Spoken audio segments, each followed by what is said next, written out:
रायगड जिल्ह्यातील मुंबई गोवा राष्ट्रीय महामार्गावर आज शनिवारी सकाळी भीषण अपघात झाला। मुंबईहून कोकणच्या दिशेनं भरधाव वेगानं जात असलेल्या एका कारनं पुढे चाललेल्या कंटेनरला पाठीमागून जोरदार धडक दिली। या अपघातात कारमधील दोघांचा जागीच मृत्यू झाला असून एक जण गंभीर जखमी झालाय।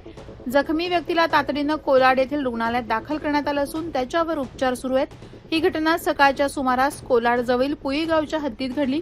धडकेनंतर कारचा पुढील भाग पूर्णपणे चिंदामिंदा झाला होता आणि कारमधील एक व्यक्ती वाहनात अडकून पडली होती। घटनेची माहिती मिळताच सह्याद्री वन्यजीव संरक्षण सोसायटीच्या बचाव पथकानं पोलिसांसह घटनास्थळी धाव घेतली। हायड्रॉलिक कटरच्या साहाय्याने अडकलेल्या व्यक्तीला बाहेर काढण्यात आलं। अपघातग्रस्त कार हुंडई ऑरा असल्याची माहिती मिळाली। अपघातानंतर काही काळ महामार्गावरील वाहतूक विस्कळीत झाली होती। पोलिसांनी घटनास्थळी पंचनामा करून अपघाताचं नेमकं कारण शोधण्यास सुरुवात केली आहे। भरधाव वेग आणि निष्काळजीपणा हेच या भीषण अपघाताचं प्रमुख कारण असावं असा प्राथमिक अंदाज व्यक्त करण्यात येत आहे।